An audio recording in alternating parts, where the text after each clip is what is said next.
बिस्मिल्लाहिर्रहमानिर्रहीम। इस लेक्चर में हम स्टार्ट करेंगे chapter number 2 of NMD CAT course, that is transition elements. तो सबसे पहले डिफ़ाइन करते हैं ट्रांजिशन एलिमेंट्स को। So transition elements are defined as those elements which have partially filled d और f orbitals in their atomic or any ionic oxidation state।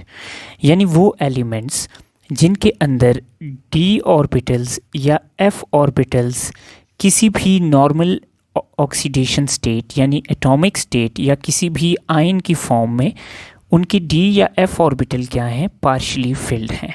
For example I take example of iron. So iron की configuration है 4s2 3d6। Now D full होता है 10 electrons पे, तो इस configuration में iron का डी ऑर्बिटल क्या है, पार्शली फिल्ड है। So iron is a transition element. इसी तरह मैं बात करता हूँ आयरन 2+ की। तो आयरन 2+ की कन्फिग्रेशन है 4s0 3d6। तो आयरन 2+ में भी हमारे पास d ऑर्बिटल पार्शली फिल्ड है। सो वो एलिमेंट्स जिनकी d या f ऑर्बिटल्स किसी एटॉमिक स्टेट या आयनिक स्टेट में पार्शली फिल्ड हों उनको हम कहते हैं ट्रांजिशन एलिमेंट्स। नाउ अगर हम पीरियोडिक टेबल में ट्रांजिशन एलिमेंट्स की पोजीशन की बात करें तो पहले दो ग्रुप्स हमारे पास आते हैं s ब्लॉक में। लास्ट जो हमारे पास 6 ग्रुप्स हैं ये आते हैं हमारे पास p ब्लॉक में। इन दोनों ब्लॉक्स को हमने लास्ट चैप्टर में स्टडी किया है। नाउ s ब्लॉक जो है that is pure metallic site and p block is majorly non metal site. कुछ इसमें मेटल एलिमेंट्स भी हैं, मेटलॉइड्स भी हैं, but majorly it is non metal site. Now in दोनों ब्लॉक्स के बीच में हमारे पास आ जाता है d ब्लॉक।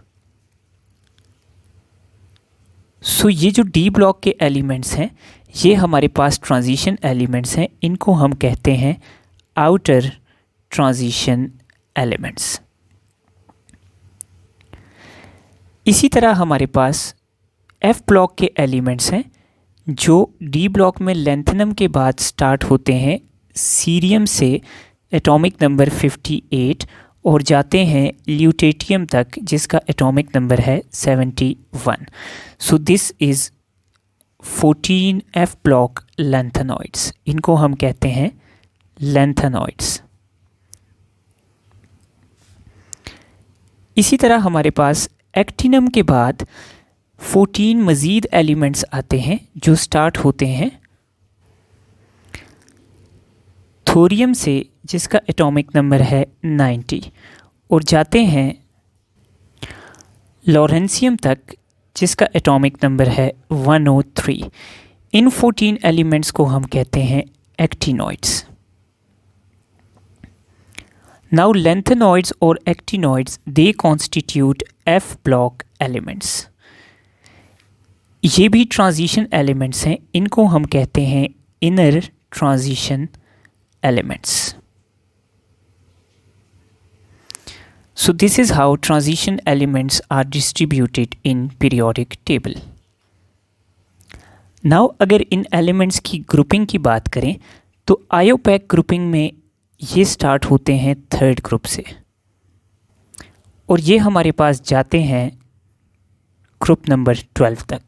तो IUPAC के मुताबिक ग्रुप नंबर 3 से लेके ग्रुप नंबर 12 तक हमारे पास ट्रांजिशन एलिमेंट्स हैं। नाउ क्लासिकल सिस्टम में scandium belongs to group number 3b। Then हमारे पास है ग्रुप 4b जिसमें टाइटेनियम, जिरकोनियम और हाफनियम है। Then 5b, 6b, 7b, then iron, cobalt, nickel. इन तीनों ग्रुप्स को हम कहते हैं ग्रुप 8b। देन कॉपर वाला ग्रुप है 1b। इन ग्रुप्स को हम कॉइन एज मेटल्स भी कहते हैं, copper, silver and gold. And then हमारे पास ग्रुप 2b आता है जिसमें जिंक, कैडमियम और मरकरी आते हैं। So this is how transition elements are grouped in IUPAC system and in common system of grouping। Now talking about series of elements, तो scandium से लेके जिंक तक के जो एलिमेंट्स हैं उसमें 3d ऑर्बिटल है अंडर फिलिंग, तो इस सीरीज़ को हम कहते हैं 3d सीरीज़। देन यट्रियम से लेके कैडमियम तक हम कहते हैं 4d सीरीज़, इनका 4d ऑर्बिटल अंडर फिलिंग है। इसी तरह लेंथेनम से लेके मरकरी तक 5d इज़ अंडर फिलिंग, तो ये थर्ड सीरीज़ हमारे पास आ जाती है 5d सीरीज़।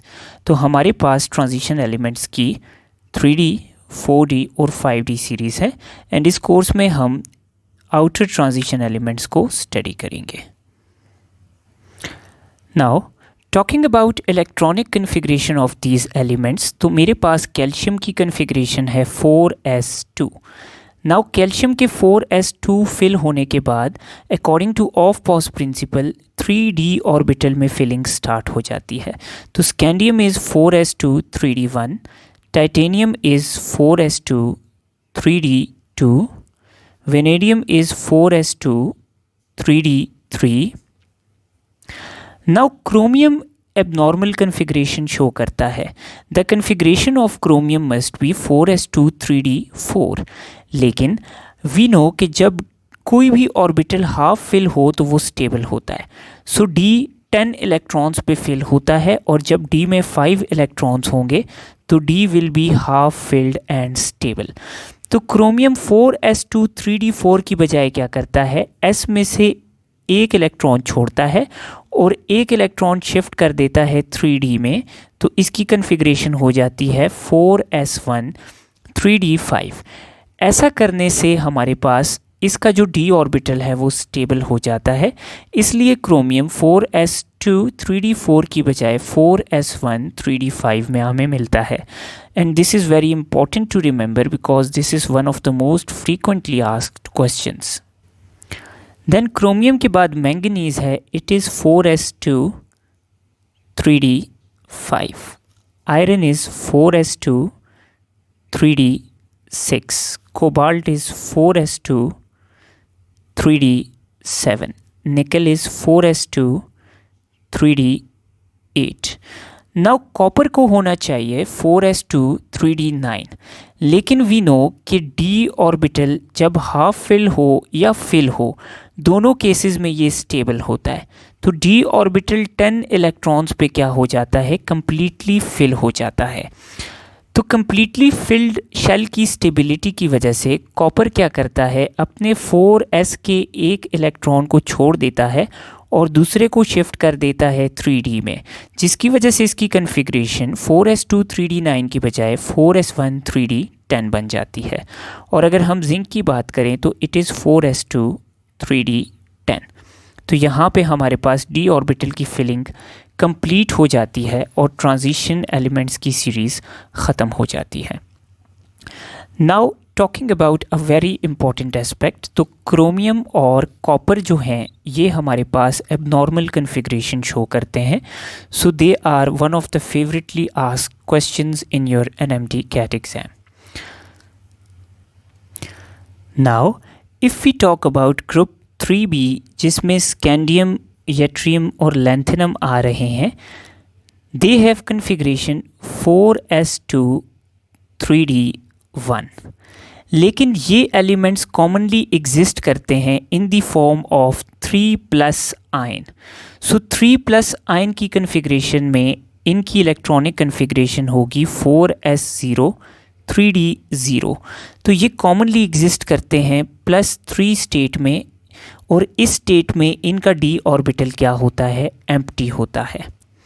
इसी तरह अगर हम ग्रुप नंबर 2b की बात करें जिसमें जिंक, कैडमियम और मरकरी आते हैं, सो ये they usually exist in +2 form. तो जिंक की कन्फिग्रेशन है 4s2 3d10।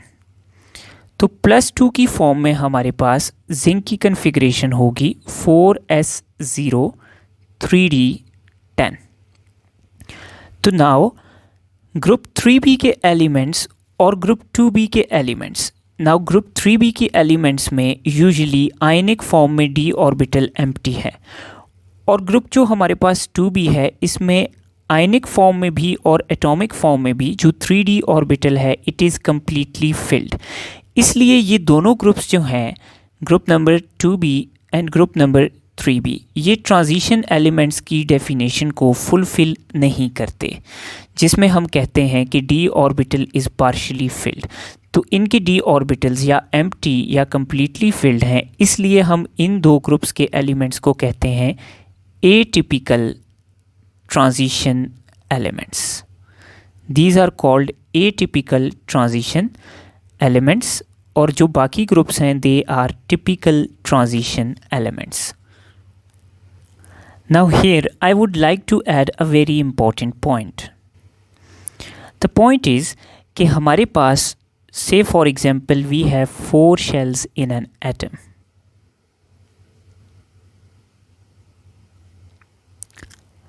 Now जो 3D सीरीज़ है इसमें हमारे पास फिलिंग होती है 4s में, जो कि हमारे पास क्या है, आउटर मोस्ट ऑर्बिटल है, और उसके अलावा हमारे पास 3D ऑर्बिटल इन्वॉल्व है जो कि थर्ड शेल का ऑर्बिटल है। नाउ अब ट्रांजिशन एलिमेंट स्टार्ट होने से पहले कैल्शियम के ऊपर 4s में 2 इलेक्ट्रॉन्स मौजूद हैं, एंड देन ट्रांजिशन एलिमेंट्स में 3D ऑर्बिटल की फिलिंग स्टार्ट होती है, जो कि बेसिकली एनर्जी में तो थोड़ा ज़्यादा है लेकिन मौजूद क्या है, अंदर है। तो अब होता ये है कि 4s पहले फिल होता है, उसके बाद 3D के अंदर फिलिंग स्टार्ट होती है। लेकिन अगर इलेक्ट्रॉन्स लूज़ करने हों ट्रांजिशन एलिमेंट्स ने, तो चूँकि 3D की फिलिंग बाद में हुई है, it is higher in energy, तो ऐसा रूल इलेक्ट्रॉन्स को 3D से बाहर जाना चाहिए, लेकिन ऐसा नहीं होता।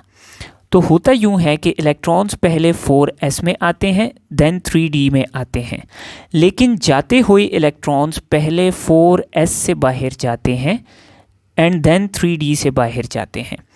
उसकी वजह यह है कि जो 4s ऑर्बिटल है वो हमारे पास वैलेंस शेल है, क्योंकि वो हमारे पास बाहर लाए करता है, तो लूज़ होते हुए इसके इलेक्ट्रॉन्स पहले बाहर जाएंगे एटम के अंदर से और फिर 3D के इलेक्ट्रॉन्स लूज़ होंगे। लेकिन फिलिंग के टाइम 4s पहले फिल होगा और 3D बाद में फिल होगा according to Aufbau principal.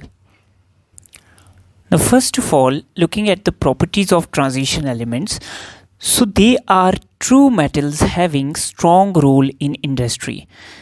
Metallic character में ये ट्रू मेटल्स की तरह बिहेव करते हैं and they have a strong role in industry. They are very useful industrially metals. Industrially ये बड़े यूज़फुल मेटल्स हैं। For example if you take example of iron, it is very useful metal, then tungsten, copper, all of these are very important materials industrially. Secondly, ये metal सारे hard भी हैं और strong भी हैं, इनकी बॉन्डिंग स्ट्रॉन्ग है, जिसकी वजह से इनके मेल्टिंग पॉइंट्स और बॉइलिंग पॉइंट्स काफ़ी ज़्यादा हैं। देन फर्दर मोर, ये मटेरियल्स हमारे पास हीट और इलेक्ट्रिसिटी के बहुत अच्छे कंडक्टर्स भी हैं due to presence of many unpaired d electrons. Apart from that, these metals also take part in alloy formation. काफ़ी सारे alloys like brass, zinc वगैरह, जो zinc के alloys हैं, brass और इस तरह के जो बाकी alloys हैं, ये सब हमारे पास क्या है, transition metals के alloys हैं। अपार्ट फ्रॉम दैट, इनकी एक बहुत इंपॉर्टेंट कैरेक्टरिस्टिक है कि they show variable oxidation states. इनकी वेरिएबल ऑक्सीडेशन स्टेट्स शो करने की प्रॉपर्टी की वजह से they have the ability to bind with different types of substances, जिसकी वजह से ये बहुत अच्छे कैटलिस्ट्स भी हमारे पास होते हैं। एंड लास्टली, इनके कंपाउंड्स हमें ज़्यादातर कलर्ड फॉर्म में भी मिलते हैं, ये कलर्ड कंपाउंड्स फॉर्म करते हैं।